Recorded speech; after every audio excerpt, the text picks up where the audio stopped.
The screams echoing in Crash's ears. "You, what the hell do you think you're doing, you useless piece of trash?" On the other side, Sigrun urged to quickly seize that curse from Lord Arthur. "Do it now, hurry." Crash squeezed his eyes shut, thinking, damn it, I'm at my limit too. In a trembling voice, "I'm taking it now." At that moment, his hand along with the incantation and his deep purple spiritual power reached out. Crash Vanham was born into the most powerful clan. Suddenly his pupils widened. Crash channeled his Kai into a long strip stretching toward Arthur. His origin was nothing short of a curse. Immediately after, the cloth on his shoulder was torn in a straight line. Thus Crash's hand continuously emitted mysterious purple auras, among the heroes standing against the world's erosion. He stood alone in what was called the Green Generation. A second later, Crash spat a mouthful of fresh blood. Sigrun then ignored him, collapsing, and handed the vial beside Arthur. "Lord Arthur, here. Please drink this vial." He for a moment raised his face to look at the high sky. At that moment, a blue death servant rode a dragon flying by, holding a sharp axe, continuously creating red spheres that fell down. The man let out a piercing roar, emitting several rings of sound. Fireball immediately slammed into the ground. Arthur trembled as he spoke. "Are we really going to defeat the Blue Death Knight with only this many people?" The sword momentarily dropped. He affirmed it was impossible. "Sigrun, Abela, Mary, everyone come here quickly." The group immediately lunged at Arthur, calling Lord Arthur. Crash in torn clothes looked up. "Arthur, you bastard, what the hell are you doing?" He looked down and replied, "I'll finish this right here, right now. The hope of this world has been severed. Now only ruins remain." He boiled with fury, gritting his teeth, and demanded, "Do you mean you're giving up? After everything we've done to bring you here, do you know how many people died because of this? All because you were busy playing with those creatures. Have you finally lost your mind?" Sigrun couldn't help but shout loudly, "Shut up, Crash." Sigrun Ephania, the Empire's third princess, folded her arms and cursed.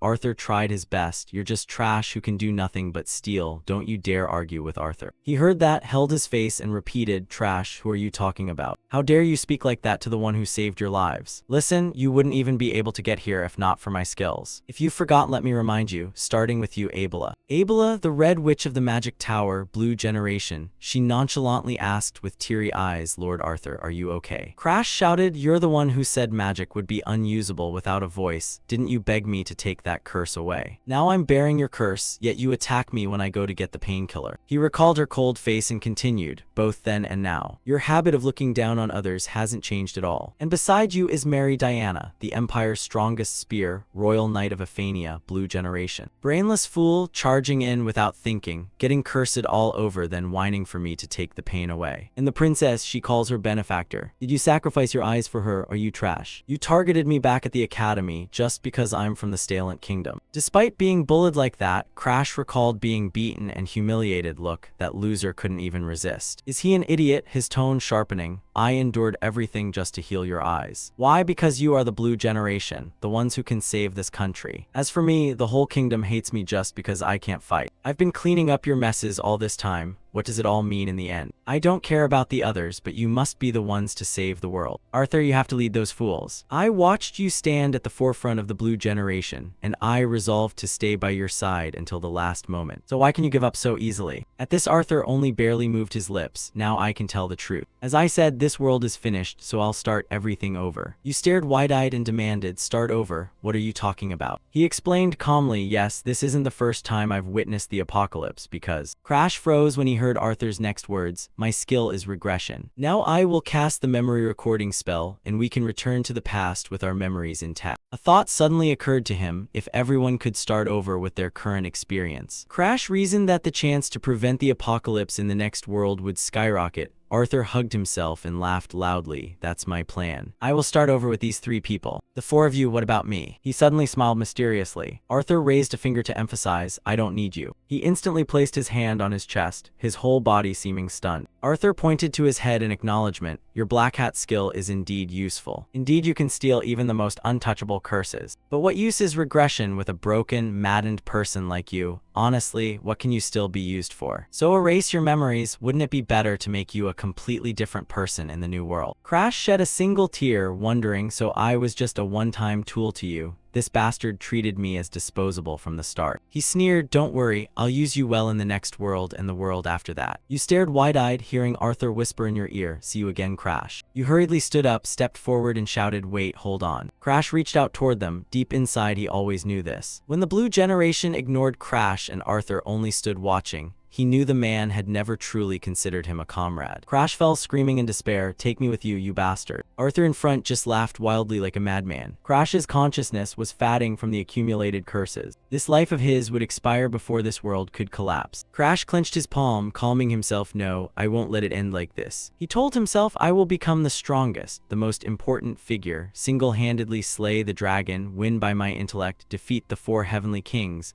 Black Hat is a skill that steals not only curses but also abilities. I never tried it on Arthur because his skill is more than a simple curse. But this time it's worth the risk, the Black Hat skill." His silhouette immediately caught Crash's eye. A source of energy was then radiating around Arthur. His energy hand was gradually touching the man. Crash continuously guided his spiritual power from behind. Suddenly he froze, groaning, "Wait." His mouth suddenly stuck out, licking around his teeth on his hand. The same conditions seemed to be appearing on Crash's palm. A voice rang out, "Arthur." He closed his eyes, bowed his head, and asked, "Crash, you still won't let go?" He withdrew his hand and hesitantly said, "You've gone through countless apocalypses. And each time when I'm worthless you discard me like trash, you leave me in a dying world again and again. I wonder how many times I've tasted that despair. But this time, Arthur, you are the one left behind." He asked confusedly, "Are you mad?" Crash just smiled silently, bright as a flower. At this moment, the blue death servant was flying down from above. Crash happily pointed his hand to the sky and said, "Maybe so." He looked at the man's face with pupils shining and repeated, "Didn't you say it? This world is about to perish." Arthur flinched, sweat pouring down in streams. His eyes widened, tears welling at the corners. A second later, Arthur went rigid and collapsed. Crash turned his gaze to the blue death servant and shouted, "If you don't want to die, struggle once." The man rapidly unleashed a burst of energy. He emphasized each word, "I will be the one to save the new world." Not long after, Crash still had his eyes tightly shut. He suddenly frowned, his breathing becoming difficult. Crash abruptly opened his eyes wide. He raised his hand toward the chandelier, screaming in a shrill voice. Crash froze for a moment at the scene before him. He noticed the familiar door out there. Crash glanced around the room suspiciously. "This place is." He touched his face and exclaimed, "Isn't this my childhood home?" Crash Vanham returned at 13, regression complete. He panicked and shouted, "I've become young again." The world erosion, a phenomenon when a world is invaded by another dimension. When world erosion occurs, the environment changes accordingly, but worse, invasive creatures from that other world pour in. Among them, those who take human form are called world invaders. People fled in panic when they saw them. There are invaders. Run and tell the night squad at once. Those who stood up to resist the world erosion. One person slowly raised his staff forward. A shout rose, "Begin fighting." That group immediately rushed forward together. They are called the Blue Generation. At that moment, Crash raised his hand full of purple spiritual power. And with a body that could only seal curses, Crash joined the Blue Generation. But he was treated as a curse vessel and ultimately betrayed by his teammates. Crash Vanham, truly a miserable life. Returning to reality, he gaped at his child body. Crash could not help but be terrified. He let out a shrill cry. He eyed the ornate room suspiciously. "Is this my room? Just moments ago it was frigid midwinter. Now it's summer, so hot he was sweating. If I'm at the Pine Estate where I lived as a child, that means the last card I used was to use Black Hat on Arthur. Did I succeed in stealing his regression skill?" Crash raked a hand through his hair and smiled faintly. He glanced to the side wondering, but how could I have stolen it? People usually think Black Hat is a skill you can use freely without limits, but it has a fatal weakness. Black Hat can steal a target's item only when the user unlocks it. That lock is created based on the value the owner assigns to the item. Even a roadside stone, if the owner regards it as a treasure, the difficulty skyrockets. The unlocking condition is transferring 99% of the world's assets to the owner. For something like a unique skill that the opponent treasures immensely, the theft difficulty must be astronomical. Crash rubbed his chin thoughtfully. The greater the value, the more conditions and the harder to fulfill. Arthur, what was he thinking in his head? Crash knew Black Hat had activated then, but he didn't see the lock. Crash muttered, not even seeing a lock like that. Does that mean he truly wanted to discard this skill? He wanted to give up the regression skill. He recalled the past, remembering that sometimes Arthur would show a face of utter exhaustion. He acted as if reluctantly completing a duty. A world constantly marching toward destruction like that. If Arthur had to repeat it alone over and over, he surely would lose all sanity. Crash pondered. Had Arthur become mired in his own tragedy, pretending to single-handedly save the world? Perhaps for Arthur, regression was nothing but a curse. That is why he wanted those three to inherit the memories and regress with them, while removing himself. That means stealing the skill with Black Hat means. The Arthur Crash knew had lost the regression skill and had been left in the dying world, and died under the meteor shower of the Blue Death Knight, meaning Arthur was dead. Back in reality, Crash stood up, his tone cold. "I took away what you wanted to throw away most. You should be thanking me." Thinking that, he sneered. Crash recalled his miserable past, thinking, "You always shunned only me." As if bearing the curse was something anyone could do. You never paid attention to teammates suffering in the dark. Back then, Crash might as well have been better off dead, tears always ready to fall. He sneered proudly, "Serves you right, you trash." Cut to the corridor of the Pine Estate. Before leaving the room, Crash looked in the mirror, thinking how small he was. He looked about 10 years old, short but with tight muscles. This was the result of fighting with a sword day and night to survive in the Vanham clan, the strongest martial family in the kingdom of Stalen. Crash looked out at the garden and guessed, if I'm at the Pine Estate, then the coming-of-age trial just ended. The Vanham proving ritual demonstrates ability by revealing the contracted god and the bestowed skill. The main Vanham line is always honored, but Crash was the sole exception. He had no martial talent from birth because no god chose him. Afterwards, Crash was expelled from the main mansion. He recalled the moment standing alone before the huge gate. Crash pressed his lips in silent anger and was sent to the Pine Villa, where failures are imprisoned. Now only he remained, the most inept member of the Vanham clan. And yet he knew the day of apocalypse in advance, a catastrophe even the Blue Generation couldn't stop. Could he prevent it? Crash imagined heaps of corpses piled on each other, murmuring the world's doom. He trembled and raised his small arm high. Crash immediately clenched his fist and told himself, "Stop whining. This is not about whether I can do it. It's something I have to do, because if the world perishes, I will die with it." Crash curled his fingers, putting on a demonic face as if there were no other choice. And the first step to stop the catastrophe was. Just then footsteps sounded. Arius placed his hand on his chest and bowed 90 degrees, addressing young master. He stepped forward and immediately recognized the familiar Arius. "Is he still alive then?" he cheerfully asked. "What are you doing here?" Arius, the sole steward of the Pine Villa, took Crash's hand and replied, "Is there a problem, young master? Arius cares for a failure like you." But his face suddenly broke into sweat when he heard a whisper in his ear, "Poison.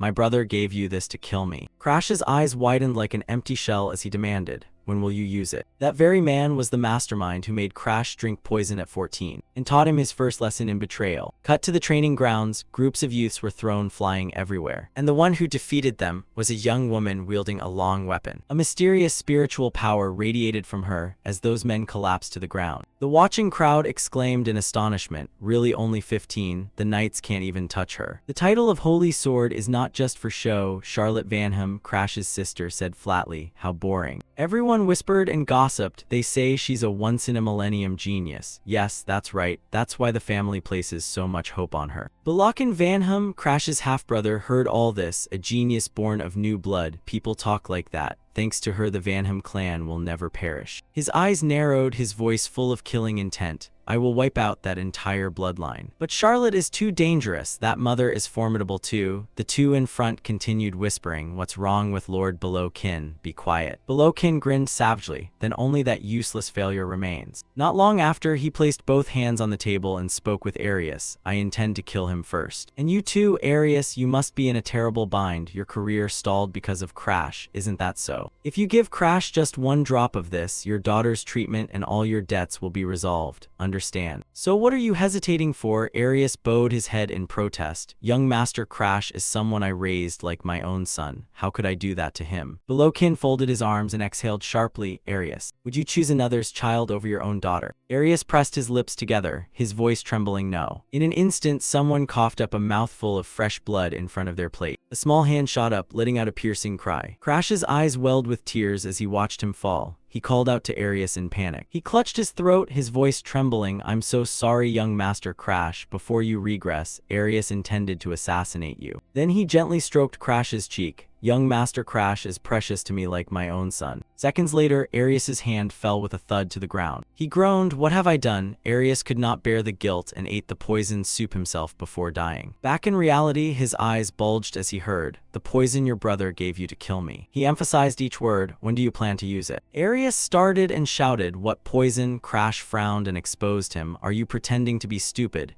You plan to kill me for your daughter, a failure like me." He bowed his head under the accusation. "Did you think I wouldn't know?" Crash pondered. "At this rate, I'll corner him," then sighed and said, "Anyway, if you want to keep pretending, it's up to you. If I hadn't been a failure from the start, you wouldn't have taken that order." Arius frowned thoughtfully. He expected the boy to blame himself upon learning of the betrayal or to cry out in anger, but not so. Crash suddenly turned back toward him. He raised his hand and spoke, "Join my side." Arius startled and hesitated. "Has young Master Crash Crash changed. Cut to the library where books were neatly arranged. Arius glanced around wondering why they had suddenly come to the library. At that moment, Crash reached toward the nearby wall and called Arius. "Cut this wall for me," he exclaimed. "What?" He laughed. "If you're the steward of the Vanhum clan, this should be easy, right?" Arius hesitated and replied, "Of course, sir." Then he lifted one foot lightly. Arius sank to his knees and drew his sword. A surge of spiritual energy instantly poured from that weapon. He swiftly swung several strikes, cracking the wall. After a moment it collapsed, revealing a passage inward. Crash exhaled. That cut was perfectly clean. Arius was stunned. "A secret passage here. Go ahead," he praised. "Well done." He watched Crash's back thoughtfully. "Just as I thought. He's completely different from yesterday. Is he using a luminescent gem to light the way? He exuded an aura that reminded me of the master. What on earth happened?" Crash then opened his eyes wide, recalling old memories. Last time he came, everything was burned to ashes. But this time Crash arrived in time before that happened. Arius offered, "Young master, let me cut these chains." He glanced back to stop him. "No, you cannot sever these chains." Crash raised his hand, baring his teeth in a smile. "Or shall I try this time?" Black Hat skill. The currents of his aura immediately surged toward the chains. They sliced them apart with extreme ease. Seconds later, Crash gripped the padlock to Arius's astonishment. He let it drop, muttering, "It's heavy." "The skill's power hasn't faded," Arius asked curiously. "Young master, did you make a contract with a deity?" Hearing this, Crash's face darkened as he wondered. "So I haven't contracted yet at this time." Then he said, "Yes, I just signed with an unknown god, and feel free to report the library to father." Arius froze for a moment, at a loss what to do. He recalled that just yesterday, the young master's eyes looked like someone who had lost his reason to exist. But in one night the Lord changed thanks to the divine contract. He must have received an extremely powerful skill. After all, he shares blood with Vanhum's greatest genius. Even if he can't surpass Charlotte, young Master Crash now perhaps. He swallowed nervously. Arius called the young master, making him glance back. He placed his hand on his chest and pledged, "At least until you finish what you intend to do, I will not reveal this to anyone." Crash sullenly thought, "I see, this is the drawback of regression. Because my actions differ from the past, Arius is changing along with them. But Arius, one who betrayed, will forever live in his memories." Could Arthur also suffer this paradox and force me to learn regression skills? "Arius, if I cure your daughter's illness, surely you will swear loyalty to me. I should increase the number of pawns I can use while living here." Crash suddenly turned, waved his hand. "Do as you like." Inwardly thinking, "I'll postpone treating his daughter for now. For now, the secret library should be my priority." As the door opened, a red aura flew out. Crash's pupils widened immediately after. Instantly, a flame shot straight toward the two of them. He couldn't help but be frightened by the scene. Crash sensed that energy murmuring, "Despite countless world erosions, I've still shudder at this place. No doubt that person's manual is definitely here." Not long after, he noticed a thick book found it. The secret library of Blue Pine Hall, the ancestors deemed failures of the Vanhum clan.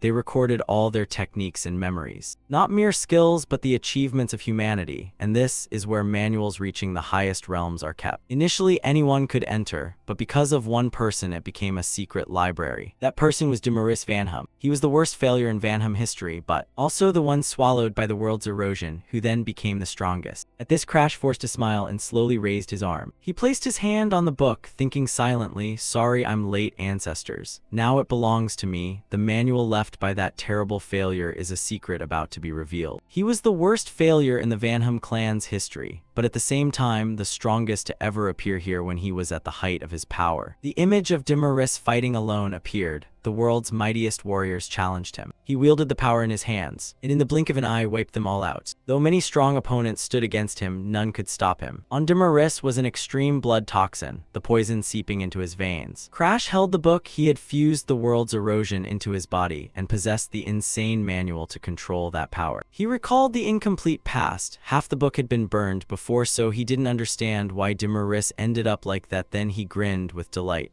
Perhaps he went mad, unable to control the rampage of the erosion. Crash remembered the past, thinking back when the world's erosion curse attacked. He used the black hat to weaken the curse and somehow endured by balancing it with other curses. He stared at the book calculatingly. If the same principle applies to the rampage of the extreme blood toxin. One side is the white serpent, the other the black crow, Crash thought, and somehow he endured by balancing with other curses. Those two beasts fused together, forming a spherical orb. He looked at it and used the skill, inwardly proud. "I can also become as strong as Maurice." Crash called Arius. Arius replied, "Yes, young Master Crash." He ordered that from today on ensure no one may enter Blue Pine Hall. "That is an order." He then obeyed. "Yes, I understand." Arius adjusted his glasses, moved, touched, moved, inwardly moved, touched, feeling moved, The young master has forgiven my mistake. I must repay this grace. I will refuse young master below kin's offer, for my master is young master Crash. In below kin's room, he shouted in a rage, "What did you just say? You refused my invitation just because of that idiot." He kept berating, "We cannot allow trash like him in the Vanham clan, you bastard. Those two called a rare genius, and that failure drive me mad." Below kin remembered and thought earlier, if not for that filthy blood of his, then both Lilies and I would have retained our positions in the clan. He recalled Lily's look of disgust. Belowkin ground his teeth in fury. He barked sharply. A subordinate stepped forward and asked, "Did you call me, Lord Belowkin?" The subordinate heard Belowkin's order and immediately went to Blue Pine Hall where Crash was. "Find out why that steward changed his mind. Investigate thoroughly for me." The subordinate reported back to him, "But we couldn't get inside." Belowkin gasped, "What?" The subordinate replied, "Steward Arius of young Master Crash has sealed the entrance. He has forbidden everyone, even the family head, from stepping into Blue Pine Hall." Belowkin frowned and growled. He even forbade the family head from entering that. While Crash was training, he snapped, "You're being too arrogant, you failure." Over here, he exhaled a breath. Crash said excitedly as he channeled chi, "Finally, I've reached the initial stage of a chi specialist." He silently reviewed the chi ranks in his mind. There are many levels of chi.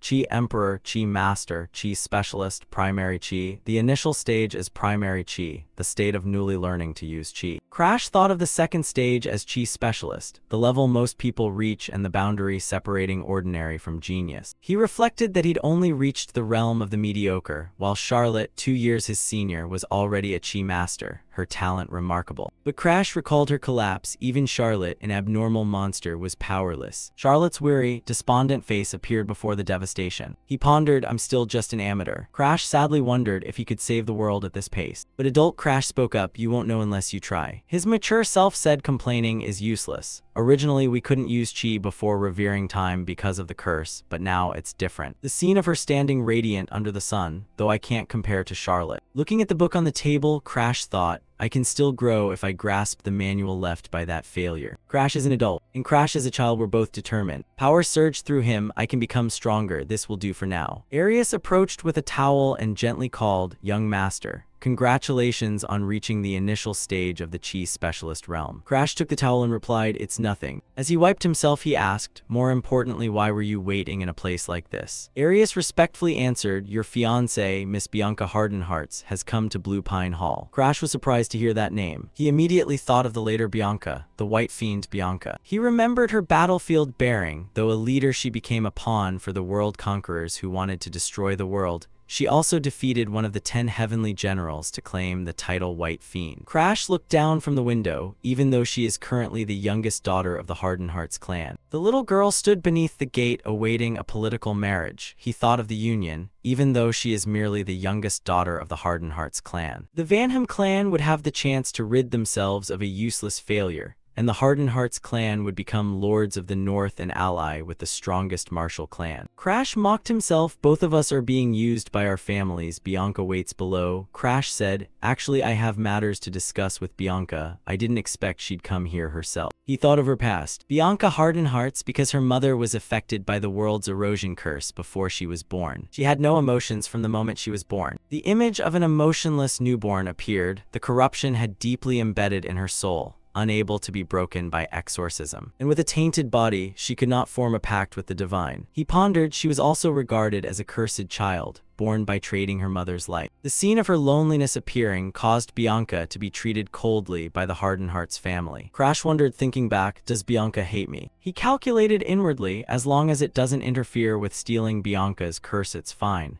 Because the snow doll is the necessary curse to control the frenzy when the extreme toxin seeps into the blood. Crash turned to ask, wearing this out probably isn't appropriate, right? Arius understood and replied, "I'll prepare a set of clothes for you to change into immediately." He said, "Aw, thanks." Crash ordered, "Invite her in and tell her to wait for me a moment." Crash recalled Bianca from months past. He gruffly said, "Get lost. You only care about the Vanham family's power, so don't pretend to be my betrothed." He still stood expressionless, watching. At that moment, Bianca stood alone in the great room. She exhaled and said, "I didn't want to come here either." Bianca thought of what they told her. "Daughter, the only way the Hardenhearts family can survive is to rely on the Vanhams. Besides, you have a pleasant face. You'll surely win over the young Master Vanham." The old man patted her shoulder. Bianca. Bianca touched her shoulder, recalling the Hardenhearts family's fate placed upon her. She thought that even without emotions she could still tell right from wrong. Bianca remembered Crash's haughty demeanor, thinking if she weren't forced into this political marriage by her family, then someone who curses, is pessimistic and a failure like him. She rubbed her shoulder. Bianca hated inwardly. He's exactly the type of person I would certainly refuse. After a while, Crash panicked, oh no. Then forced a smile and said, I didn't expect they'd serve hot tea like this for someone with a sensitive palate like you.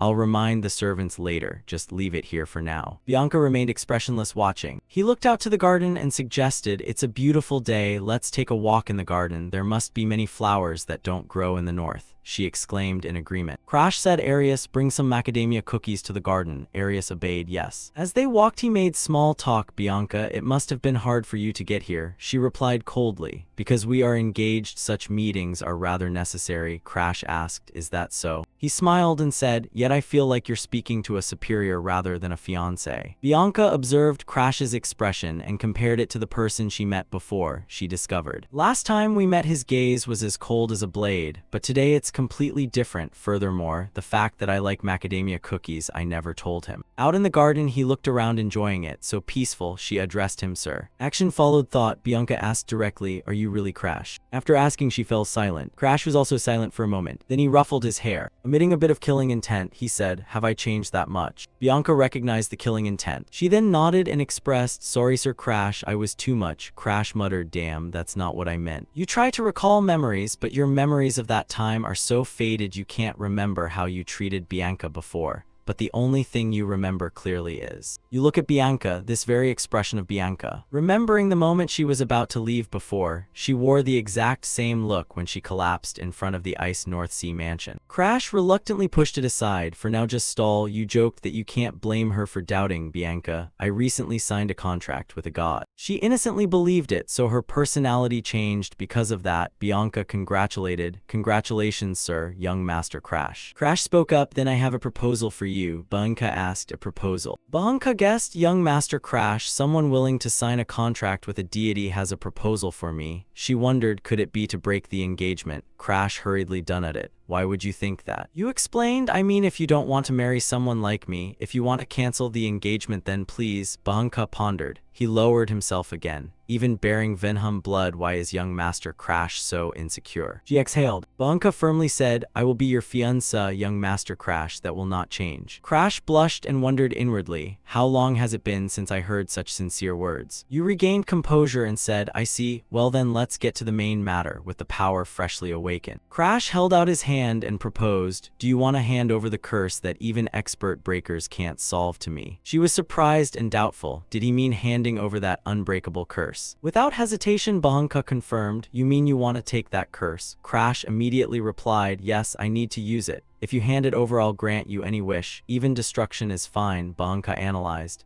This is a situation where the emotionless curse becomes advantageous for me. I know Crash is seen as a failure. If so, he will surely have conflicts with the main line. Bianca imagined Crash becoming emotionless, perhaps because he was so exhausted he became like that. Tired enough that he wanted to erase all feeling entirely. She didn't answer immediately as she was busy speculating. Could this be a mental illness? Bianca recalled a psychological mage who once told her that when people reach their mental limit they collapse before a disease of the heart. That person pointed to a psychiatry book and told her once afflicted they might end their own lives or suddenly become gentle as if another person. Bianca thought of that admonition. That is an extremely dangerous moment. Those signs are a warning of the outcome, Bianca, if someone close to you is falling into that state. She took Crash's hand, following the advice, stay by them. Bianca comforted, it'll be okay. I know you can get through it, Crash. You just need to control your emotions without relying on the curse. Crash awkwardly hugged Bianca. There seems to be some misunderstanding here. She suddenly became unusually gentle. From now on I'll visit you often. With my father's permission I could even move to live nearby to be close to you. Crash felt something was off and panicked. Why did she suddenly say that? Wait, she doesn't hate me. She doesn't really want this engagement, does she? Bianca said, even so, I can't abandon someone standing on the edge of hardship. Crash wondered. She didn't deny it. Looking into her eyes, Crash thought he understood Bianca as the type who once decided would throw herself in, but he felt she was seriously misunderstanding this. Crash considered if he can't obtain the curse, maybe try activating the skill in secret. Crash immediately cast the skill. A black hood covered Bianca. You gathered chi slowly. It grew in Crash's hands. You saw a lock creating conditions to be unlocked. The system panel presented condition 1, become friends with Bianca. Crash thought with interest, a double lock, troublesome indeed, because this is the curse she has carried since birth, so it is considered part of her body and has been assigned a value, although the curse itself did not create a lock. He looked at the indifferent expression on her face and grumbled inwardly, this is even harder than becoming her betrothed. Bianca has no emotions, so she rarely shows interest in anything. Crash considered even so, sending her back to the north would only hasten her turning into a white demon. I'll keep Bianca by my side and wait for an opportunity to unlock it. If I can prevent her transformation and take the snow doll, it would be killing two birds with one stone. Crash took Bianca's hand and pretended, that makes me very happy. I'm very grateful to be able to see my fiancé so often. She promised that she would confirm with her father and return. Bianca said goodbye, see you again, sir. Crash watched her go, thinking, since she won't be back for another month, I'll make the most of the time to read as many arcane books as possible. Things are about to get busy. The next morning at the Cyan Manor, the familiar carriage arrived. Wooden crates were unloaded. Suddenly a greeting rang out, good day, Lord Crash. Bianca stepped out with the words, from today I will live at the Cyan Manor. Please take care of me, sir. Crash was startled inwardly. Is she really going to live here with me? Crash slowly opened his eyes. Before him was Bianca's pale face asleep. He quickly sat up. Bianca, is she sleeping here again? He scratched his head and yawned loudly. Others seeing us like this will get the wrong idea. Bianca had also woken and looked at him drowsily. Good morning, Lord Crash, but why are you here? Crash heard her question and snapped angrily. I should be the one asking that. After Bianca woke, Crash meditated to increase his strength, sweat pouring all over him. Crash thought, on reflection, it's been months since I began living with Bianca. He recalled the moment she stood before him and said she would live with him. At that time, Crash was extremely surprised, his eyes wide open, showing clear astonishment on his face. Crash was flustered. She moved in already. Bianca quickly replied, yes, there was no obstacle. My family agreed immediately. Crash was a little worried. He thought to himself whether she would be okay being so far from home. She's only 12 after all, right? Perhaps because Bianca has no emotions, her ties to family are loose, and she doesn't truly understand those feelings. Well, perhaps that's for the best since I want to be friends with her. Crash saw Bianca trailing after him like a mother hen in chick. He was still meditating to train his strength, holding a long black sword in his hand. That happened in summer, now it's winter. The year is almost over, meaning the Lahenli Academy's opening day is approaching. The Lahenli Academy was established through cooperation between 4 great kingdoms and the Empire to train talents capable of resisting the world's erosion. It only admits students aged 15 to 20. Before I returned to the past, this place had trained countless members of the Lamb generation. Many of them even possessed high-level skills. The more Crash thought, the angrier he became. He ground his teeth because of those bastards. He clenched his fists. I understand their weaknesses better than anyone. I can easily seize their skills. Once enrolled at the academy, I'll strip them of everything one by one. Next year he'll be 14, so he has about a year to prepare. Crash needs to become stronger before then. But his talent has begun to reach its limit. Crash slowly raised the jet black sword. He gritted his teeth. These magic books can only get me to a novice level of aura experts. To surpass this limit, I must seize Bianca's snow doll curse as soon as possible and learn to use the extreme blood technique. Crash opened the door and saw her sitting in a chair reading. Bianca, she's waiting for you again today. Bianca trailed after him with a book. Yes, I can't leave you alone, Crash, he thought as he walked since summer. Bianca has been clinging to him like a shadow. Wherever he goes, she follows. Is she planning to follow me into the bath too? What's wrong with her? Crash irritatedly ruffled his hair. How long until Bianca truly considers me a friend? Does she want to go out for a walk? Suddenly Arius approached. My lord. There is an invitation from the Crystal Cathedral. Crash froze on hearing that. The Crystal Cathedral. The Crystal Cathedral is a formal annual ball for the young nobility of the Stalent Kingdom. Almost everyone attends except special cases. It's an occasion for networking and building relationships. He held the invitation in his hand. Ah, now I remember. Thanks for the reminder, Arius. Crash pondered before returning to the past. I had shut myself in the Blue Pine Hall, so my memories of this event are rather faint. He tore his gaze away from the invitation. That guy will definitely be there too. I should go to keep my promise to Arius. That way he won't have an excuse to do something like last time. Crash handed the invitation to Arius and told them we would attend. Bianca slowly stepped closer and whispered in his ear, I'm coming too. Crash understood and relayed the message to Arius. Bianca said she would come along. Arius replied yes and quickly left. Bianca looked at Crash. The attendees of the Crystal Cathedral will surely criticize you. Crash put his hands on his hips. Yes, but who knows what they'll say about her. Maybe it's better if she doesn't go. Bianca's face was resolute. She placed her hand on her chest. No, I will go with you. Crash said, after all, protecting your betrothed is the duty of a fiancé. Then he gently reached out to pat Bianca's head. I'm not asking as your betrothed. I just want to hear your true opinion, Bianca. She stared at him slowly and thought inwardly, that pitying look again. Over the past months, Crash has treated her inexplicably well. Crash asked with concern Bianca what she wanted for breakfast.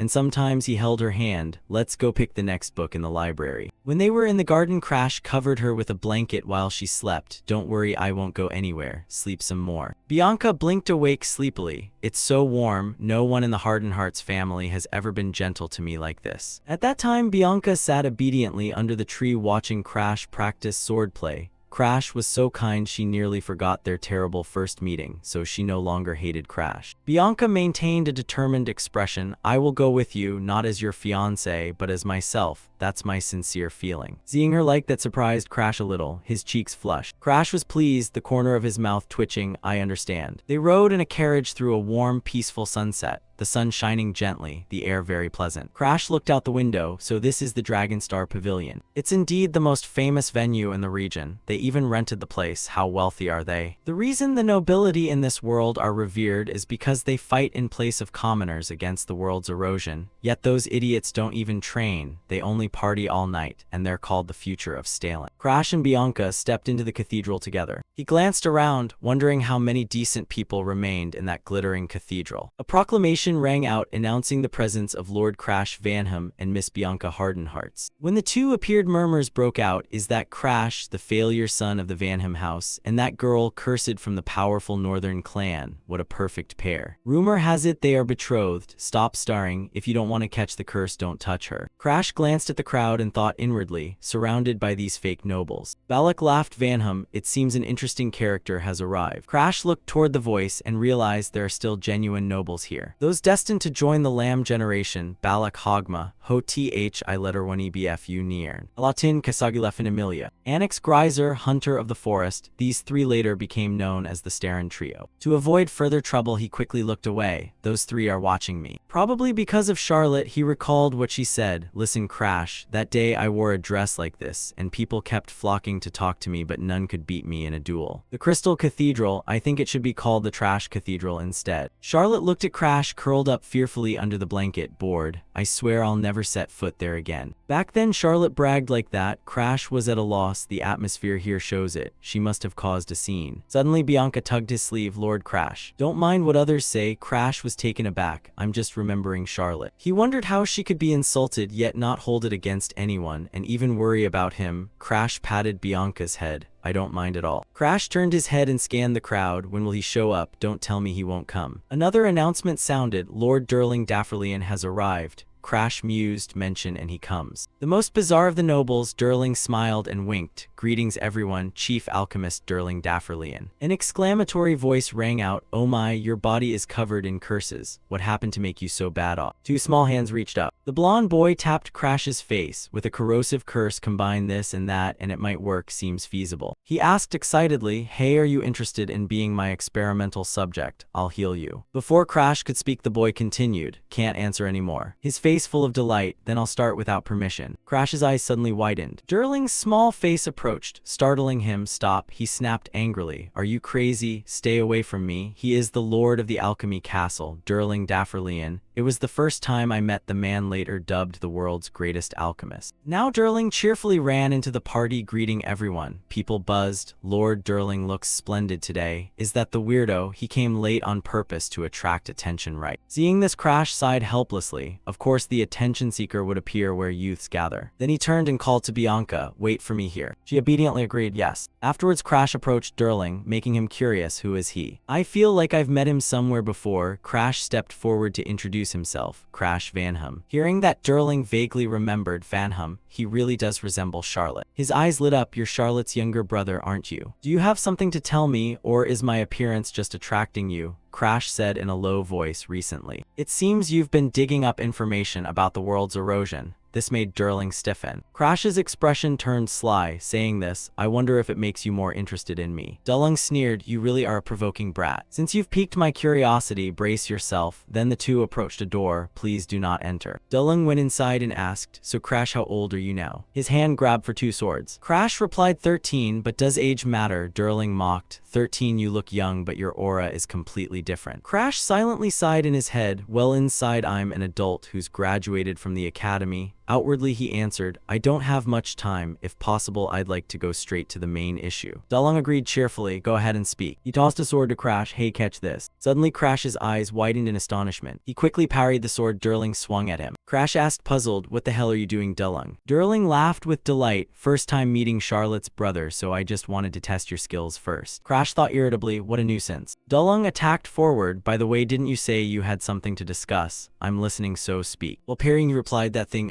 Afterwards, Crash forcefully flicked his sword away. Durling was a bit surprised. Weren't you supposed to be a failure with no skill? Crash struggled to resist, though outwardly so I train every day. It's tough here. Should I use a secret technique to deal with an alchemist, or should I shock him a bit? Thinking that he spoke in a low voice, what you're researching about nullifying curses, I can help you with that. This made Durling astonished. What? He grew angry. What do you know about alchemy to dare say you'll cooperate with me? Crash's gaze became focused. His feet spun a turn forward. On this side, Durling had raised his sword high with contempt. Crash quickly countered while explaining, research to nullify curses. Something that curse-breaking mages still cannot dispel by using another curse. To become a top-tier alchemist, you must prove that research is valid, right? Durling exhaled in relief. Crash promised, I will help you research it. He extended his hand forward with my curse-stealing skill. This stunned Durling. Wasn't he supposed to be an incompetent failure? The next moment he smiled in concession, if what Crash says is true. Then this truly is a perfect opportunity to aid my curse nullification research. Durling raised a hand to his chest. What should I do to repay you? He teased, be my boyfriend for example. Crash helplessly snapped, what the hell are you saying? I will collect many curses in the future. I want you to craft remedies to mitigate those curses. Durling laughed with delight. Potion brewing is my specialty. Crash thought to himself, if I only have the skill stealing art, it won't be enough. Even the blue generation who can wield extraordinary skills couldn't stop the destruction. Crash became insecure. A failure like me must use every means possible, whether medicines or anything else. Seeing this expression, Durling marveled. I heard he lost motivation from constant comparisons to Charlotte, but that doesn't seem to be the case. An overwhelming genius and an oppressed one, both sisters of that family. Thinking this, Durling couldn't help trembling with excitement. He asked, can I ask you something? Crash continued, what is it? Durling posed the question, do you intend to attend the soon-to-be-founded Yahello Academy? Hearing that, Crash grinned wickedly, of course I will. This made Durling even more excited. There are heaps of skills at the academy for me to steal. He gestured and cheered, then fine, I'll do anything, brew potions or whatever. If it's related to curses, I'm always welcome. And of course a position for me is wide open, right? Crash was speechless. This guy never changes, always the same. Suddenly, he remembered something. But besides that, I want to ask one more thing. Crash questioned, you know about the chromatic disease, right? Durling explained it's a terminal illness that turns the skin blue-black and eventually leads to death. Crash ordered make a remedy for that disease, which left him speechless. Durling hurriedly defended, don't you know what terminal means? Even for me, that's impossible. Crash faltered. Still, you'll complete it later. That's a story of a distant future. Crash sighed in exasperation. He reached his hand forward. Crash encouraged, you can do it. Durling forced a laugh, hearing you say that hits my pride. Then the two slapped hands together. Crash instructed, when the medicine is ready, contact Blue Pine Hall. Durling agreed, I'll personally deliver it to you. Suddenly Crash's expression darkened.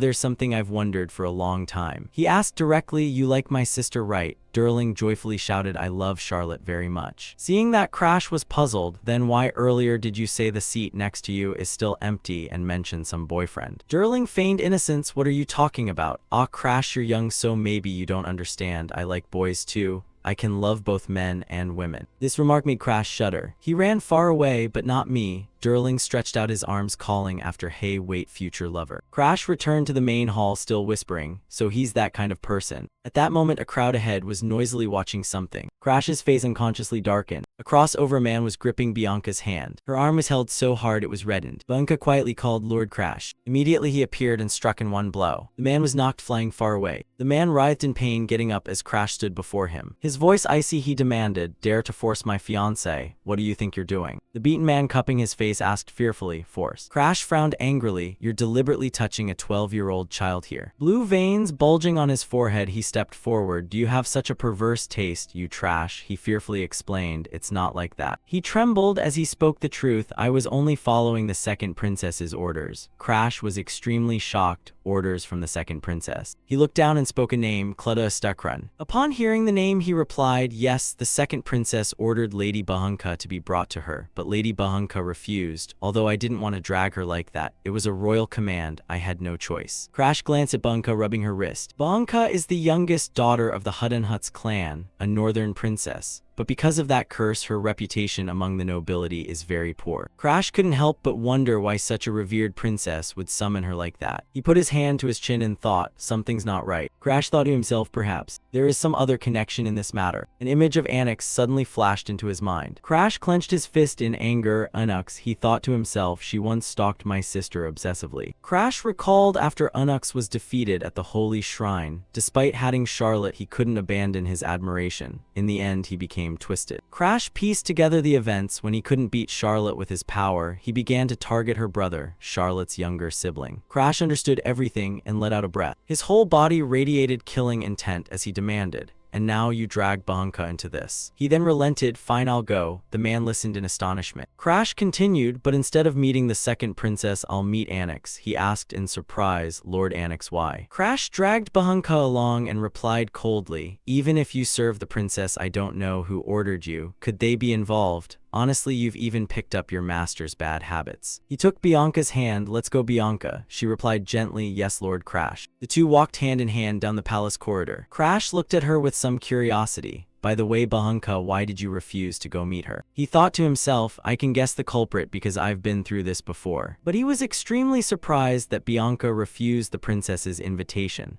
At 12, she shouldn't grasp the situation. So why is she ignoring the princess's order now? Crash turned and called Bianca. She softly replied, yes. He asked suspiciously why she didn't obey the princess's order. Bahunka lowered her head and answered, because Lord Crash told me to wait. He was very surprised to hear her words. Crash smiled slightly in satisfaction. He reached out to pat Bianca's head in praise. Well done. The two went to Anix's office. Balak saw him and uttered an "Oh." He approached and exclaimed, oh my, he's really here. Crash replied coldly, I'm here to see Unux. He smiled and pointed into the room. Yes, Unux told me to admit you as soon as you arrived here. Crash frowned, thinking to himself, this is Balak. He wondered why he had thought him a masterful dual swordsman back then. Where did his impressions start to go wrong? Crash reached to open the door. Balak, standing behind, said, well then, but... He leaned close and suggested, I'm curious about you two, Crash. Have a match with me. Crash sighed inwardly. It always comes to this. He refused. Fighting is forbidden in the Holy Shrine. He lunged forward and replied, but you already fought Charlotte, so it's fine with you two. You're weaker than Charlotte. Crash glanced and thought,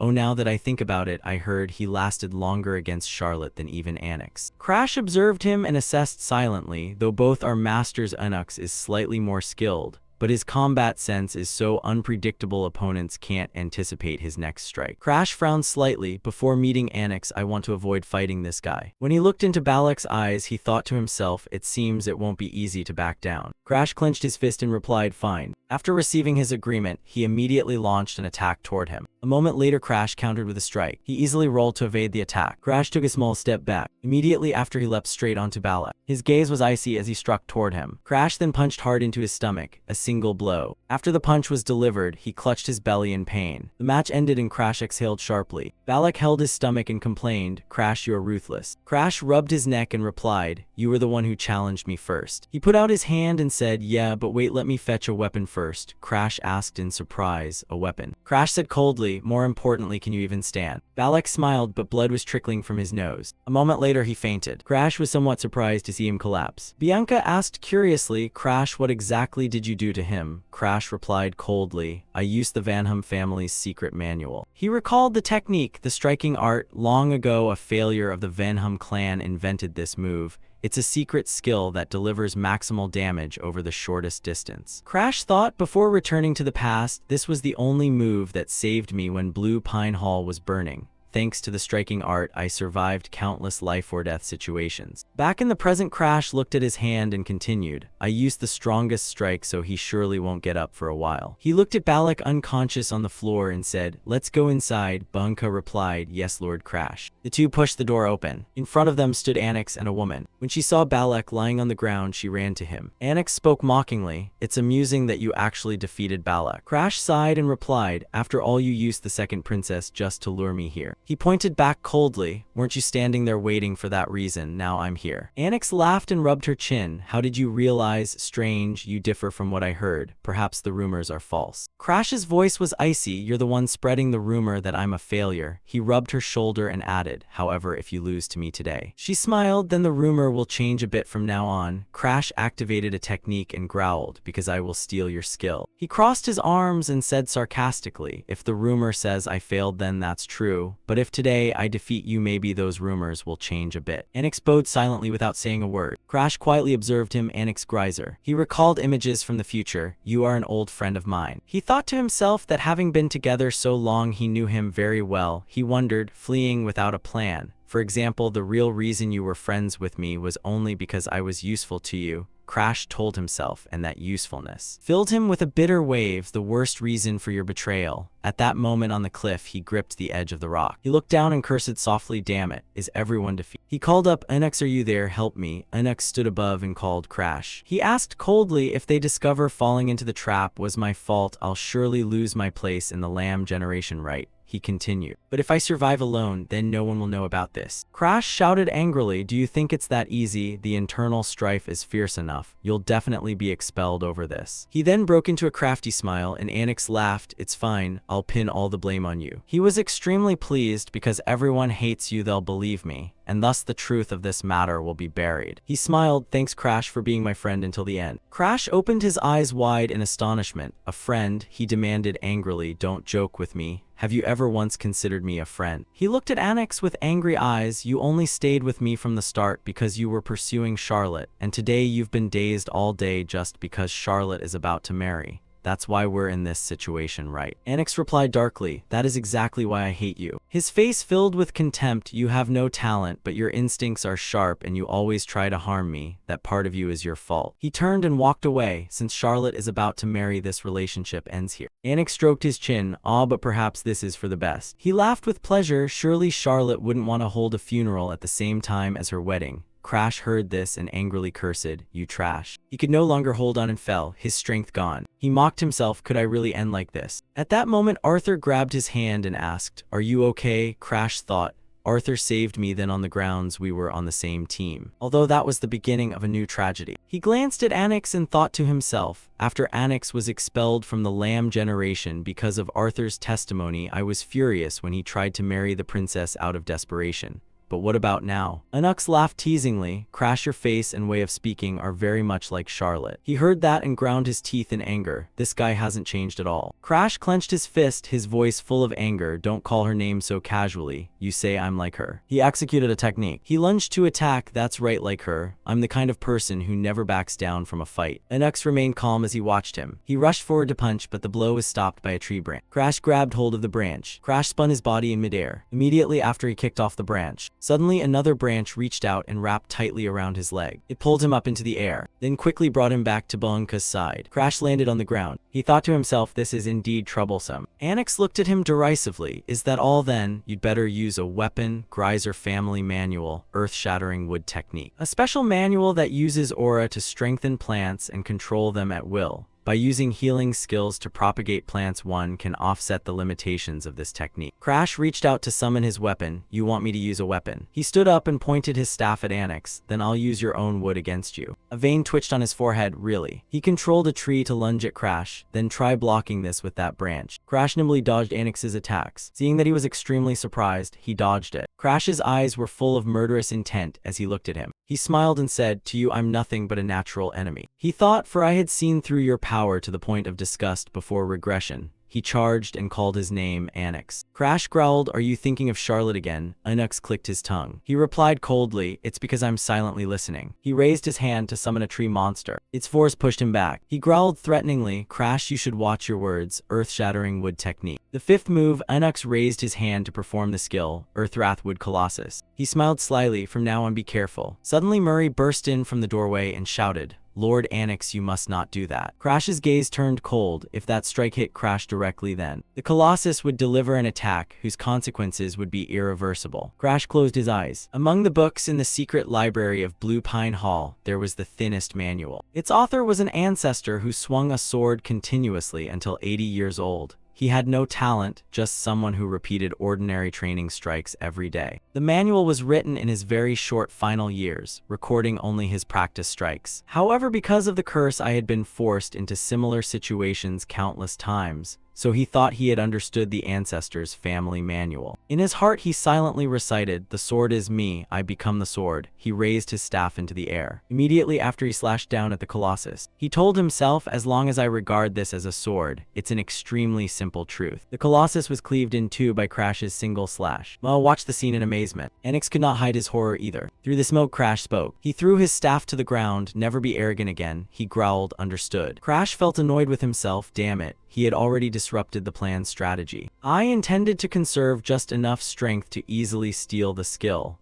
but because I put everything into one strike, now I cannot move. That cost Crash a great deal of energy, damned to the point he could not even catch his breath. Bianca stepped closer and offered, "Let me help you." Dulung saw Bianca's aid and spoke up to relieve him. "At this rate, Crash will die. Let me handle it." Bianca also entrusted Crash to him. "Please take care of him." Those present buzzed with continuous murmurs. "Noise everywhere. What's this? Did that loser really beat Anux? Impossible. Is it that useless youngest son of the Venham family?" Durling had to admire how fast their rumors spread. Oh my, the gossip really travels fast. He looked at the battered Crash and thought, I didn't expect it to spread so quickly. When this kid wakes up, he'll probably be a star. But Durling noticed something strange. "Hey." Anix's earlier expression left me unsettled. Durling murmured to himself, "I have a premonition that something bad is about to happen." Durling spoke to Crash though he was unconscious. "Hey kid, you are not allowed to die before you cooperate on research with me, got it?" Currently Crash is training. A week has passed since returning from the sacred refuge. He could feel somewhat reassured. Finally, I have recovered after that fight. Crash recalled the battle. If I had relentlessly pressured him, then I might have been worse than Anix. I collapsed on Bianca's lap. I fainted in the carriage. Crash felt some regret. If only I hadn't passed out, then at least I would have had time to prepare to steal his skill. Crash fell into thought. I have two ways to steal a skill. One is the usual method of opening the black cap. Two is to make the opponent underestimate their own skill. With Anux, I intend to use the second method. This method is easier if you completely overwhelm the opponent. Because the Earthwrath Wood Colossus was slain with a single blow, the doubt in Anix about that skill will surely spread. Crash's skill has many conditions for use. If he is defeated by a loser he despises, he will begin to doubt the value of his own skill. Crash confidently asserted, though it may take some time, Anix's healing skill will eventually belong to me. He made a plan for himself. So, in the remaining year before entering the academy, I want to spend every day training to surpass those geniuses. Just then Aroaz entered respectfully. "Young Master Crash," he announced, "Lord Bulakin has arrived at Blue Pine Hall." Crash replied with a smile. Bulakan must have run out of patience. Aroaz added, "I have declined his messages 22 times already. We cannot delay any longer." Crash reluctantly agreed. "Invite him in." Aroaz promptly complied. Bianca approached with a glass of water. "Crash, please drink." He took the glass. "Ah, thank you." Seeing her slightly avoid him, Crash asked, "What's wrong?" Bianca answered honestly, "You smell entirely of sweat." Crash was surprised, really. He lifted his shirt to sniff. It was probably the waste expelled when using aura, but he couldn't detect it. Crash wondered, maybe my nose is numb from being used to the corrosive scent. Bianca suddenly asked, "Didn't you bathe before meeting Lord Bulakan?" Crash declined. "No, I guess I have to exercise again." Hearing that, Bianca backed away from him. "Then don't come near me." Crash was surprised, daring to order his fiancée around. He grumbled, "Bianca, you've really grown up." Crash pretended to threaten, "Where do you think you're running off to?" Seeing her flee in fear, Crash laughed happily. Deep down he valued Bianca like a sister, so he couldn't help teasing her. Crash suddenly thought of other matters, the people he knew before returning to the past. Must be looking at him with cold eyes. Arthur's voice rang in his head. "Crash, have you grown soft because of this peaceful life? Do you really think you can stop the world's destruction? Crash froze Arthur. He sank into thought. He hated to admit it, but except for the final moments, Arthur had always been a pioneering hero, never letting his guard down. Crash also wondered where Arthur was and what he was doing. At that moment, Bulakun cut in. Flirting with your fiancée, are you? His face tensed with anger. Seems a bit too pleased. Crash retorted without backing down. Everyone needs to relax. In Bulakun's mind, his view of Crash changed. The one who once feared him enough not to meet his gaze now dared to stare. He guessed. Is the rumor that he defeated Anux true? Crash stepped forward to ask, by the way, with your busy schedule, you still have time to come to Blue Pine Hall? He repeated, perplexed, busy. Crash recounted what he knew. I heard Lahunla Academy admits by exam regardless of status. Crash smiled brightly and reminded, then you should prepare as well. Bulakun felt discomfort run through him. Is this guy provoking me? In his mind, he was not inferior to anyone. Even the mightiest empire respected the Vanhum family and dared not attack the Starin kingdom. The Vanhum family stood on a completely different level from other houses, and he, as a true Vanhum member, was of direct lineage. Bulakun felt openly belittled that he was told to prepare for the academy entrance. Don't act high and mighty just because you defeated someone like Enux. He forced a smile. You're joking, right? Bulakun replied with implied meaning, well, it's understandable. Failures like you naturally worry about passing the academy exam.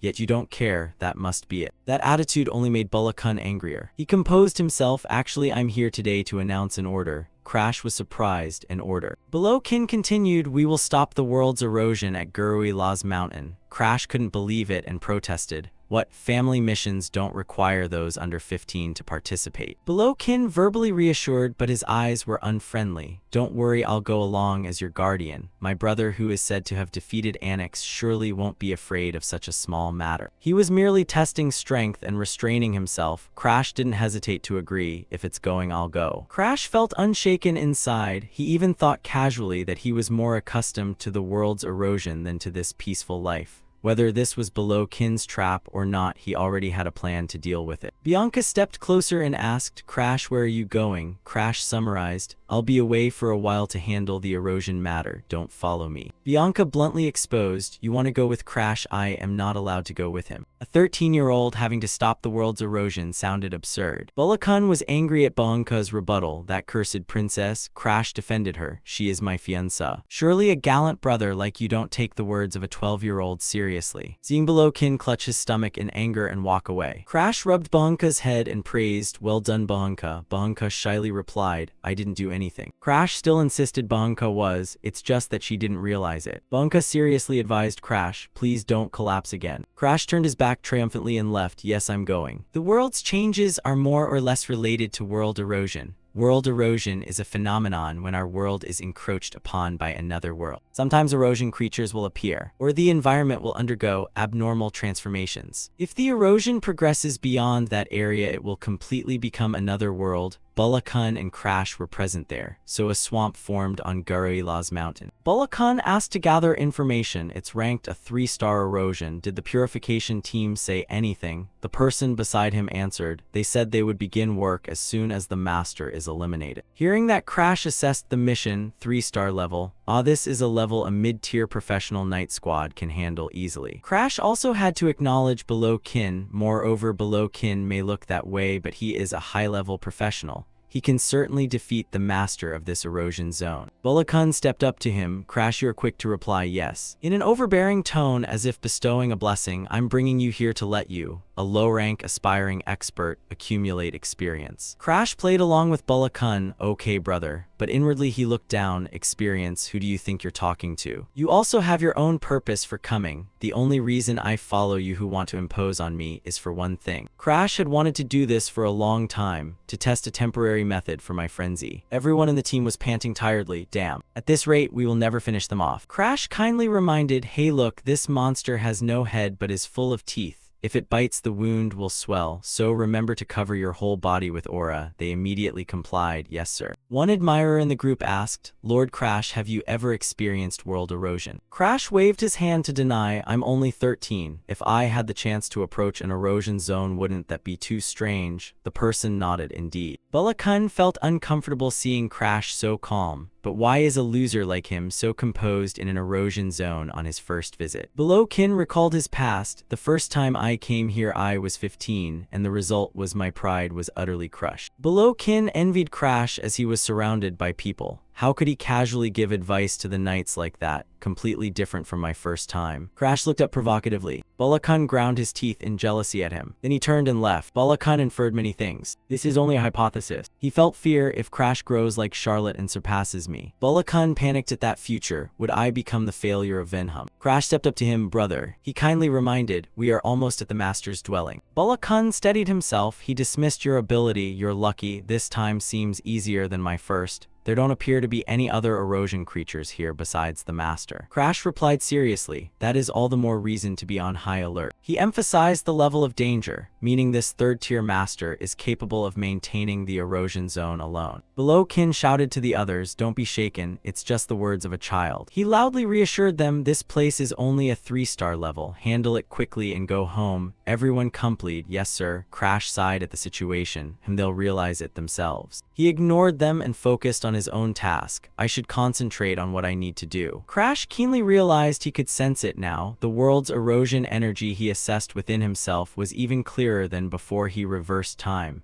thanks to the lethal toxin absorbed into his blood. He took out an item, now he only needed to swallow it. Crash immediately felt his heart race as the moment came to act. Suddenly his eyes widened in shock. The next second Crash spat blood. Seeing him cough blood, everyone rushed over worried. Lord Crash, are you okay? Crash hurriedly reassured them. Yes, I just stumbled. Seeing this, Below Kin offered, don't push yourself on your first time, I'll carry you. Crash declined, no need. Crash was a bit exhausted, coughing up blood. He quickly reasoned that erosion energy was like a kind of deadly toxin. So it was understandable to be like this. He resolved to do it, but he had no choice but to endure it. Isn't this why he trained with the lethal toxin to let it soak into his blood? Crash concentrated first according to the blood-soaked lethal toxin manual. Try mixing aura with the erosion energy. Aura will circulate endlessly, Crash pondered to himself. If the aura flow is like a great river absorbing the erosion energy, then eventually it will merge with that river, creating a new color that cannot be covered over. This is the consequence of the frenzy. He quickly realized normally he wouldn't withstand it. Crash seized the opportunity. It was time to use that manual. Old stories resurfaced.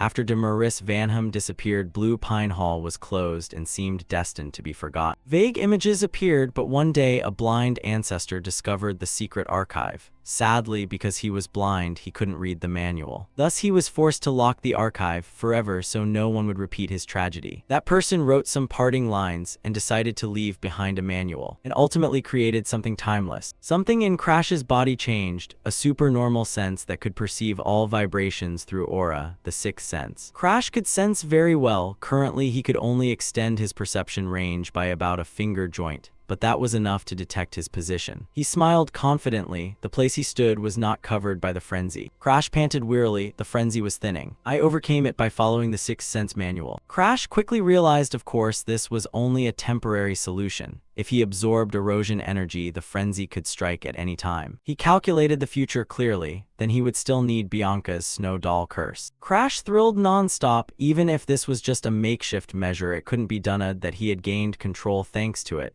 He was happy because this was the first time he could advance to a new level. Suddenly, he shuddered involuntarily. Just as Crash turned his head back, a monster appeared. It was closing its eyes to rest. The next second, its two eyes flared bright red. Everyone was astonished by its form. People screamed, that's the master monster. It opened its mouth in revulsion. Bulakan was stunned by the sight. Crash was no exception. Everyone recognized the thousand-faced demon and raised their guard. Everyone prepared to fight. Below Kin tightened his grip on the sword hilt and issued a command. The space around seemed to be constricted and all sounds quieted. The sword in his hand emitted a blue light. Suddenly, a blazing red light erupted from the sword's pommel. Flames quickly engulfed the entire blade. Witnessing that, Crash was taken aback. Lord Bulakan's Ugnuz flame never failed to amaze. A soldier couldn't hide his admiration and added that its destructive power was terrifying. After all, it was a top skill that could burn anything before it. Crash pressed his lips together. A single name rang in his head, Ignis. Old memories surged back. It was the skill that once burned his arm. Now have you seen the difference between us? I have no time to waste on trash like you. You called from behind Below Kin. The fierce image of him from before flashed clearly in your mind. Before time reversed, you were utterly mad. Now Below Kin's whole body blazed with dazzling red. but what about now? A grotesque smiling mouth appeared in Crash's palm. I hope you haven't changed at all. In an instant, a soldier's face was stripped away. The friend fighting beside you was stunned. Was that the face-stealing curse? His gaze swept the battlefield. Even the veterans were struggling with its 8 arms. How could novices like us avoid that curse? You gripped your sword, trembling uncontrollably. At this point, the only option was to flee. Bulakan's voice thundered as he attacked. His sword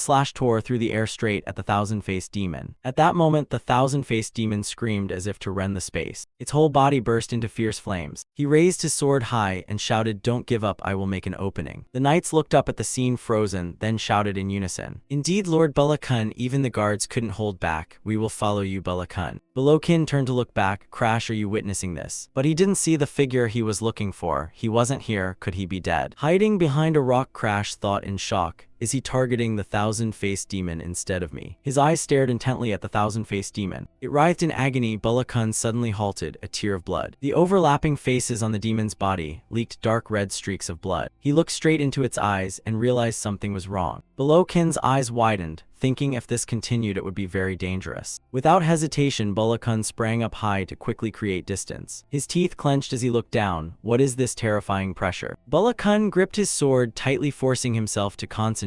I must focus to kill the thousand-faced demon now before more anomalies occur. He barked the order clearly, all knights, take down the thousand-faced demon. But Bulakan quickly noticed something wrong. I covered my strike with aura and it was still ineffective against it. Knights, hear me. Strike again before it transforms further. Suddenly he froze, stopping every motion of his hands. His gaze swept the ranks behind and he shouted angrily, how can Vanham's knights be terrified of something like this? But in response, there were only figures standing motionless like statues. What are you even? Bulakan's eyes showed shock, the curse of the thousand-faced demon, but I haven't even touched it. Suddenly a hand clamped over his face. Don't tell me the strange feeling earlier was. Has it already grabbed me? The thousand-faced demon closed and staring at Bulakan. At that moment, thunder roared and rain poured down from the sky. He raised a hand to shield himself, murmuring in panic, it's dangerous, not good. Bulakan's legs went rigid, unable to move. I'm about to be killed. The ground beneath his feet turned into a swamp, slowly swallowing his body. At this rate, I'll die. It raised a gaunt hand from which dense purple energy spread. The swamp rose up to his neck, causing Bulakan to panic. Why is this happening to me? Thunder tore the sky apart. A horrifying thought flashed through his mind. Die. He couldn't believe it, murmuring, will I, Vanham's strongest, die? Because Charlotte appeared, whispering close to his ear, you're an idiot. Her face showed disappointment, bested by a sister 3 years younger. After all your boasting, you lost the whole knight squad. Now you flee to save yourself. Truly a fool. Charlotte left the final verdict. Because you failed miserably, you must die. The thousand-faced demon immediately lunged to pursue Bulakan. He raised his hand to try to block its attack, but only a scream tearing the air remained. At that moment, Crash appeared, grabbing Bulakan by the legs and dragging him away to escape. He opened his eyes, voice anxious, you are. When Bulakan clearly saw the face before him, he was stunned. Crash, why are you here? Crash smiled, relieved. He's awake. Bulakan frowned, questioning, you're still alive? Crash replied quickly, yes, I have been watching everything from a distance this whole time. He explained that when he saw him being swallowed by the swamp after the thousand-faced demon's strike, I avoided its gaze and pulled you out immediately. He struggled to sit up, so I'm fine, I can walk on my own. Bulakan looked at Crash with surprise, with a body that cannot use aura. He crouched, raising his sword with both hands, and asked, are you sure you don't need to rely on me? He gritted his teeth, enduring the pain, then decisively snatched the sword. I don't need help from an idiot like you. Suddenly a sound rang out. Bulakan jumped in alarm. He hurriedly asked, is the thousand-faced demon still nearby? How far are we from the scene? You shook your head, stood up, who knows? After thinking for a moment, Crash continued, we've been going for quite a while but still haven't escaped. Perhaps this world's erosion is a closed space. He shuddered at those words. Could it be we can't leave unless we defeat the thousand-faced demon? Bulakan glowered and swore, damn it. Crash called out, big brother. His voice rang even, actually I have a secret technique. It's what Charlotte passed down to me. Crash raised his hand, explaining seriously, the reason I could stand up to Unux in the sacred place was thanks to this technique. He looked up at him, Charlotte's secret technique. Bulakan pondered, even someone like Charlotte shows special affection for her younger sibling. Does she really have feelings? He spoke with undisguised hesitation. Do you think we can defeat the thousand-faced demon with that technique? You replied decisively, yes we can. Recalling the recent scene, Crash said, rather than hiding from the thousand-faced demon and wasting away here, I think this is worth trying. He put his hand out before Bulakun. I know you don't trust me, but big brother, you surely trust her skill, right? He planted his sword in the ground and replied softly, yes, after all, Charlotte is a genius. Suddenly Bulakun shouted, but if we fail, both of us are finished, kid. Crash stood behind him and answered with a smirk, don't worry, I absolutely will not fail. In the forest, rain poured heavily and the trunks bent under the strong wind. Crash looked up at Bulakun and lowered his voice, the face-looking demon is coming this way. He asked, Bulakun, are you ready to unleash Ugnuz? The flame flared in his hand and he replied, yes. Hearing that, Crash continued, then let's begin. He stopped moving. Both hands gripped the sword held horizontally before his chest, and his whole body emitted a blue light. Crash squeezed his eyes shut. Bulakun watched the scene with undisguised amazement. The streams of light were continuously absorbed by the sword, truly an astonishing concentration. Bulakun's gaze trembled along with the aura surrounding him. He stared at the sword stunned, realizing he had never seen an aura so transparent and pure. Then he bowed his head in thought. When he told me to combine Ignis with Charlotte's manual, I didn't believe it.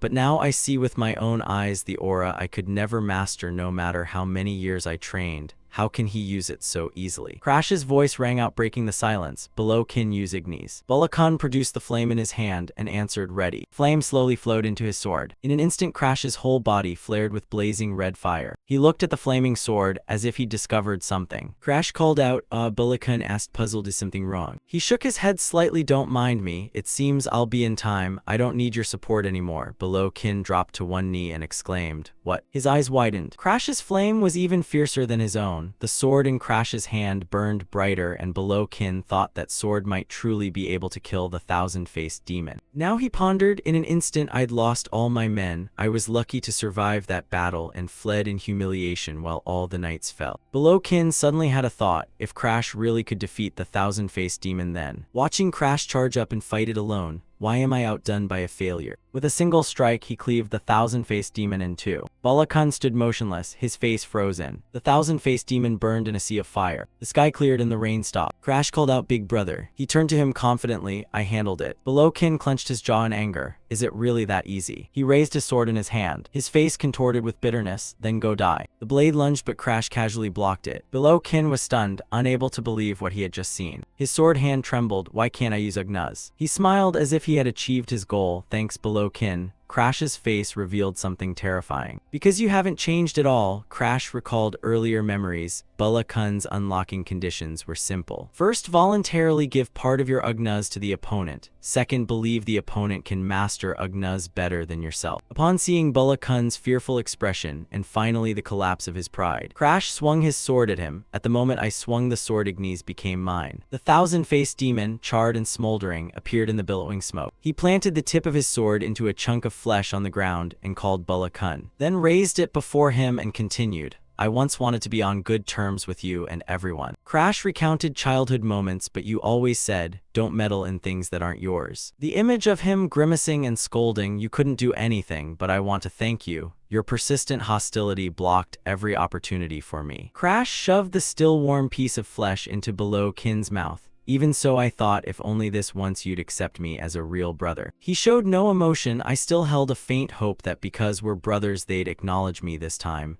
but it turned out you never considered that. His breath was shallow, Crash's tone was cold. It hurts, doesn't it? Every word he spoke reminded him of the past. When you burned my arm and face that year, I writhed on the ground like you now. Bulakun's legs flailed violently, but after a while they stopped moving. Crash looked up at the blue sky, then sighed in a low, somewhat sarcastic voice. How ironic that today is such a beautiful day. Inside the castle, a voice rang out. Lord Bulakun's entire squad was wiped out at the Vinham main manor. A man spoke. The erosion wolf has been reclassified as 5-star. They say a high-ranked specialist is needed to suppress it. Another added, if Lord Bulakun hadn't sacrificed himself, then Lord Crash wouldn't have survived either. A servant, unable to hold back tears, questioned, what do you mean only that failure survived? The steward immediately warned, watch your mouth, you servant. The steward glanced solemnly. Lord Bulakun died protecting his brother. Let us honor that noble sacrifice, the head steward of Venham. Then he patted the servant's shoulder gently and softened his voice. Don't let Lord Bala Khan's noble death go to waste. Crash heard all this and thought to himself, they believe the testimony, so I don't need to worry about being suspected. He put his hands in his pockets and left quietly. Thanks to below kin, this mission yielded great results. Painful memories surfaced one after another. I have fully adapted to the bloodborne toxin, and also confirmed that the sixth sense can somewhat control the frenzy, and through Ignis. Crash raised his hand to a bursting purple flame. I have acquired the black radiance Ugnuz that can incinerate anything. He clenched his fist and the corner of his mouth twitched. So when touching the essence of the world's erosion, the result is this. The black radiance is stronger than expected, perfect as a trump card.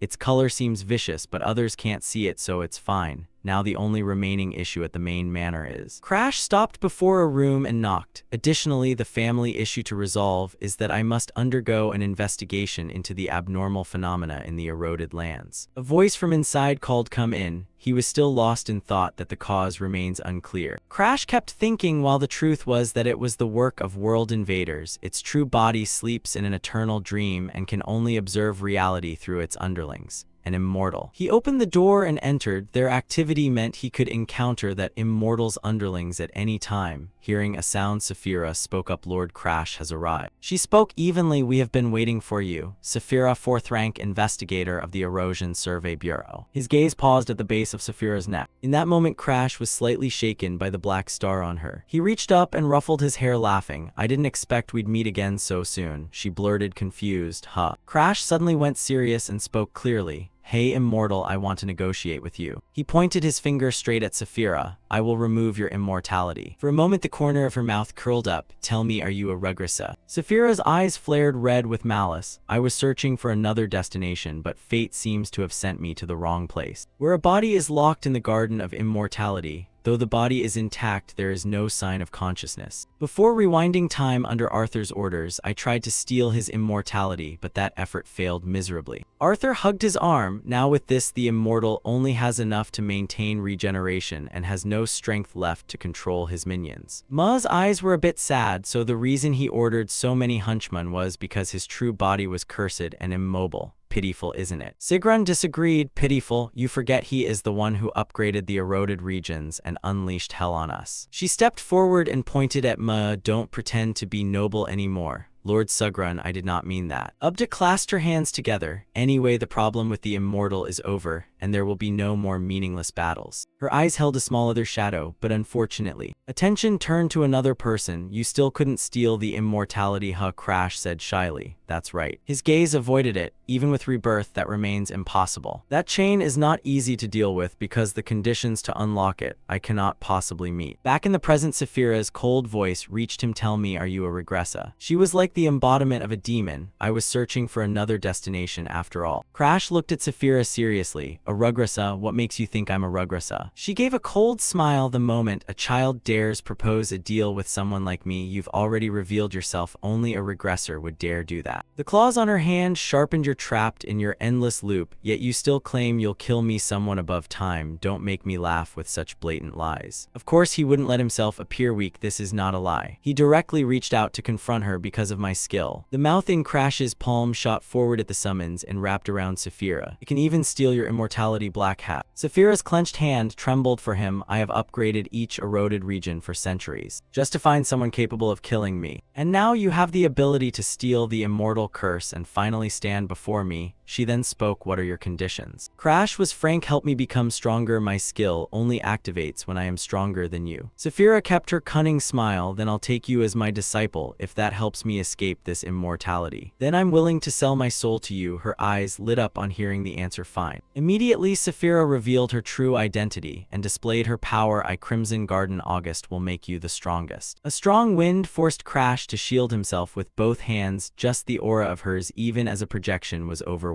Crimson Garden once wielded power on par with Arthur and commanded countless minions. Thanks to him, I can become stronger still. His hands trembled. Even if I must borrow the power of a world invader, I will protect this world from erosion and the brink of destruction. From what Crash knew, his skill was unique in the world. By rule, Arthur's regression skill has returned to him in this life, meaning I can no longer rewind time at will. If this world perishes again in this era, I will vanish with it. He tried to reach out before her, glad to have you accompany me, Crimson. Crimson's pupils trembled. It was that same eerie smile. Crimson directly smacked his head. Call me master now. Having settled this, Crash did not intend to linger. All right, now I can leave this place. Crimson was surprised. You don't live here, Crash replied calmly. I haven't set foot here in years. I nearly forgot what my parents look like. Elsewhere at the Vanham Manor in the adult hall Vanikiri, a girl appeared to Lord Crash saying, Mother requests your presence. He was puzzled. Mother wants to see me. She never showed up when I was at Blue Pine Hall. Perhaps she heard rumors I've changed and is curious. The messenger confirmed that and added earth-shaking news for him. The clan chief said that after returning from the Forbidden Region, he wants a private meeting with you. Crash was truly startled. Father wants to see me. The man in his circles had reached a demigod level. Perhaps he sensed something from me through the stars. And that's not all. Madam Arya requested you remain at the main manor until then. However, Crash was not idle. Bahunka was waiting and he had a mountain of work. I do not have time to waste here, he asked. So this isn't a direct order from Father, right? Without waiting for an answer, then I'll leave first. This attitude left the girl no time to react. Crash strode past. I'll return when Father summons. Behind the glass, a woman watched continuously. Or perhaps when the carriage leaves the main manor, he himself will come to me. The city is relatively quiet and empty. The carriage moved to a deserted hill. Crash stretched his shoulders, finally free of that place. I don't plan to go back there anytime soon. Suddenly, a beak tapped the glass. Mind your manners, you rude disciple, open up. He was startled and shouted, Crimson, don't you think that deep red is too conspicuous? She immediately shifted to black. Rest assured, I can change color anytime now. I look just like a crow. Crimson took the chance to mock. Now I'm pitch black like your soul inside. Crash vowed, I must obtain your curse soon. He asked curiously, what about your true power? Crimson, in the form of a black bird, nonchalantly preened. You know I can't move my real body, and you even touched my pain. Truly a narrow-minded regressa. An image of Arthur flashed in Crash's mind. In fact, Arthur is the true time rewinder. I only borrowed his skill, at best a pale copy. But there's no need to explain this to Crimson. As dusk fell, the carriage came to a stop. Before entering, he didn't forget to remind, hey, there's a white-haired girl in Blue Pine Hall, be kind to her. A cute duckling hat appeared. Bianca approached, clutching a book to welcome your return. Crash hurriedly said, see, I told her I'd come back. Uruaz rushed over. Lord Crash asked Uruaz, did anything happen while I was away? He immediately reported, sir, there's a letter from Durling. The letter says I have completed the remedy for the chroma disease you requested. I will deliver it soon. Crash handed the letter back to Uruaz. Treat him with the utmost caution. He will be your benefactor. He replied clearly, yes, sir. Then he leaned close to Crash's ear. By the way, Miss Bianca has been very worried about you. He was astonished. Bianca. Uruaz recounted, upon hearing you were drawn into the eroded region, she immediately prepared a carriage, intending to go to the main manor herself. She even planned to walk. Crash's brow furrowed. A hand rose. It's been a long time since I checked the sigil on Bianca. Could it be? With the contact from my energy, an info panel appeared. The first unlock condition. Become friends with Bianca. Condition 1 completed. Bianca's first lock has been released.